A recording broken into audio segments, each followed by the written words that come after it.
Gimana?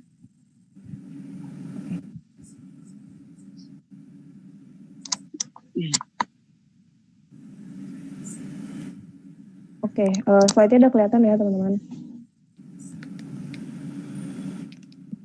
Udah, Miss. Udah. Oke.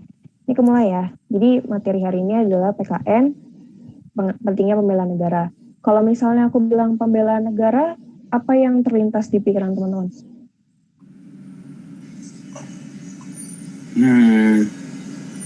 Yang lindungi negara lah. Iya, lindungi negara. Gimana tuh? Yang apa? Si namanya? Saya Angkat kurang senjata. jago. Angkat senjata dor-dor gitu. Enggak. Enggak juga sih. Enggak harus.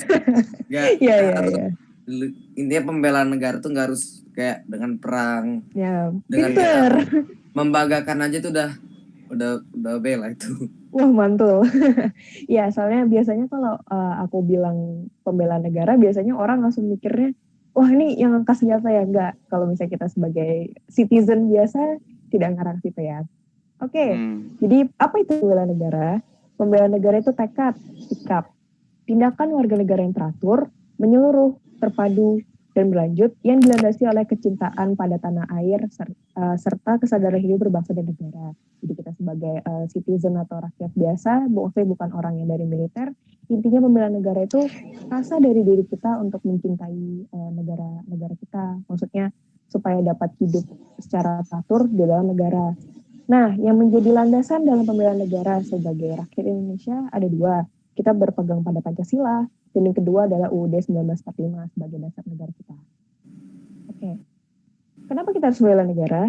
Karena kalau dari segi hukum, udah tertulis di UUD 1945 pasal 27 ayat 3, yang kira-kira bunyinya adalah upaya pembelaan negara merupakan hak dan kewajiban setiap negara. Kita sebagai negara yang sudah ada sebagai warga negara yang sudah tinggal di negara ini, sudah sepatutnya kita melindungi negara kita dengan cara kita masing-masing, maksudnya dengan occupation atau job untuk profesi kita masing-masing gitu. Nah, alasan yang kedua adalah keikutsertaan warga negara dalam pembelaan negara dapat ditempuh dengan berbagai macam cara. Nah, antara lain sebagai berikut. Nah, yang ini yang aku bilang. Setiap warga negara turut serta dalam menentukan kebijakan tentang pembelaan negara melalui lembaga-lembaga perwakilan sesuai dengan UUD 1945 dan perundang-undangan berlaku. Kalau misalnya di sistem pemerintah Indonesia kan kita punya pemilu ya, yang kalau misalnya mau milih entah itu presiden ataupun DPR, pokoknya wakil daerah itu bisa jadi wujud kita untuk melindungi negara ya. Mungkin kalau untuk teman-teman belum ya, soalnya masih SMP jadi belum punya KTP untuk memilih. Cuma maksudnya salah satu hal yang bisa dilakukan nanti ketika teman-teman sudah punya KTP adalah dengan turut ikut pemilu. Jadi jangan golput kalau nanti udah punya KTP. Terus yang kedua adalah setiap warga negara harus turut serta dalam upaya pembelaan negara sesuai dengan kemampuan profilnya masing-masing ya, tadi yang udah sempat kalian bilang ya, dengan membanggakan negara, memberikan prestasi, jangan malu-maluin kayak gitu. Jangan yang aneh-aneh lah, pokoknya aneh-aneh yang bagus gak apa-apa.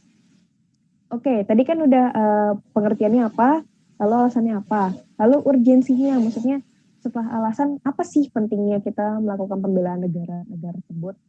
Nah, ini kita bisa ngelihat dari berbagai aspek, aspek tujuan negara, aspek pemikiran rasional, faktor sosial kita dalam kehidupan masyarakat, sama moral dan hukum. Yang pertama adalah berdasarkan tujuan negara. Teman-teman kalau misalnya baca pembukaan UUD, di sana kan udah tertulis ya tujuan negara yang memajukan kesejahteraan umum, mencerdaskan kehidupan bangsa dan lain-lain. Nah, kita sebagai warga negara Indonesia itu berpaku pada pembukaan UUD tersebut karena sebagai itu adalah cita-cita dari negara kita sendiri, yang mana kan mewujudkan kesejahteraan dan kebahagiaan warga negaranya. Oleh karena itu warga negara selayaknya membela negaranya. Jadi ini seperti timbal balik lah, karena negara sudah bertujuan untuk sebisa mungkin mensejahterakan rakyat-rakyatnya. Kita sebagai rakyatnya seperti memberikan feedback atau timbal balik kepada negara karena sudah mensejahterakan kita. Maka kita harus melindungi negara kita dengan cara kita sendiri. Lalu kalau misalnya kita lihat dari pemikiran rasional, logika lah, berdasarkan logika. Kalau semisal dalam suatu negara, semisal nggak ada yang mempertahankan, cuman ya pokoknya tidak mempertahankan orang hanya tinggal di situ, pasti suatu negara itu akan berantakan. Karena rakyatnya sendiri aja tidak mau melindungi negaranya, maksudnya masa ya mau meminta orang lain untuk melindungi negara kita, kan nggak mungkin. Jadi pertahanan negara memang sangat penting dalam menjamin kelangsungan hidup negara, entah itu dari bagian militernya, orang-orang yang memang berfungsi untuk melindungi negara secara harafiah ya, kalau misalnya harus perang, harus nenggelamin kapal atau segala macam. Cuman kita kan juga harus melindungi negara ya, seperti itu tadi, jangan yang aneh-aneh lah pokoknya. Lalu kalau misalnya kita lihat dari aspek faktor sosial, yang seperti tadi tekad bulat untuk mempertahankan itu, kita sebagai makhluk sosial yang hidup di Indonesia, kita berpegang pada norma-norma dan kehidupan sosial yang ada di negara kita ini, berdasarkan dasar negara kita, karena kita tinggal di negara Indonesia, kita tinggal di negara Indonesia dengan dasar negara Pancasila dan konstitusi yang utamanya undang-undang dasar, kan nggak mungkin kita melindungi negara Indonesia dengan peraturan di Amerika sana, kan nggak cocok. Berarti harus disesuaikan sama situasi yang ada di Indonesia sendiri. Lalu selanjutnya kalau kita lihat dari pertimbangan moralnya, kalau misalnya kita kembali ke Undang-Undang 1945 pun udah disampaikan, karena UUD itu adalah suatu konstitusi yang sempurna, kalau misalnya yang paling sempurna untuk diimplementasikan ke Indonesia. Jadi memang dari UUD dan dari Pancasila sendiri sudah tercantum kehidupan bermasyarakat apa yang harus kita lakukan di negara ini. Nah, kalau untuk situasi pelindungan negara ini udah ditulis sendiri di alinea pertama, yaitu kemerdekaan ialah hak segala bangsa. Oleh sebab itu, maka penjajahan dunia harus dihapuskan karena tidak sesuai dengan kemanusiaan dan keadilan. Jadi di sini jelas bahwa kalau kita melakukan pelindungan terhadap itu supaya kita tetap merdeka, supaya kita dijajah lagi, karena kita mementingkan kemanusiaan yang ada di Indonesia ini dan keadilan dalam negara kita. Gitu. Kalau berdasarkan hukum, ini lebih ke penghafalan ke pasal-pasalnya ya. Maksudnya aku nggak nyampein secara detail, teman-teman bisa baca sendiri di buku cetak, mungkin di buku yang ada di Classroom itu halaman 17 sampai 18. Tapi secara garis besar, kalau dari segi hukum pembelaan negara Indonesia itu ada di UUD 1945 pasal 27 ayat 1, pasal 27 ayat 3, pasal 30 ayat 1, dan UU nomor 3 nomor 2002 tentang pertahanan negara pasal 1 ayat 1. Itu adalah landasan hukum yang berbunyi tentang pembelaan negara Indonesia, supaya kita sebagai warga negara tuh punya panduan, punya pandangan gimana kita harus melindungi negara kita. Itu. Ya.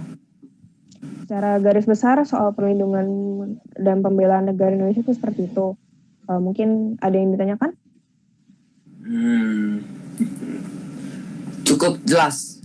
Cukup jelas. Iya, cukup. Soalnya ini lebih cukup aja. Ini ngarahnya lebih ke hukum sih. Kalau misalnya hukum itu kan harus dipahami. Pasal. Jadi berat sekali ya. Betul.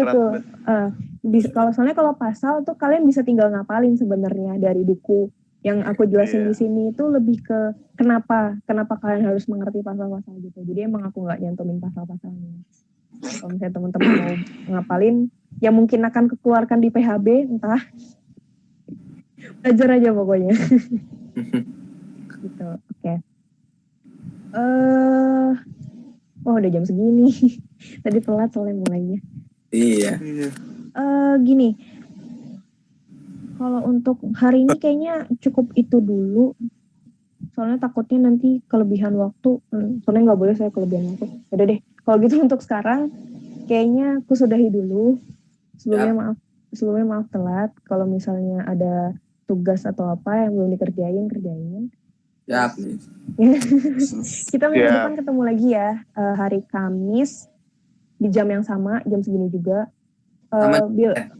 Bilo, kamu kan kelas 8 ya? Berarti kamu dari 10:30 di linknya kelas 8 ya? Aku tunggu. Oke.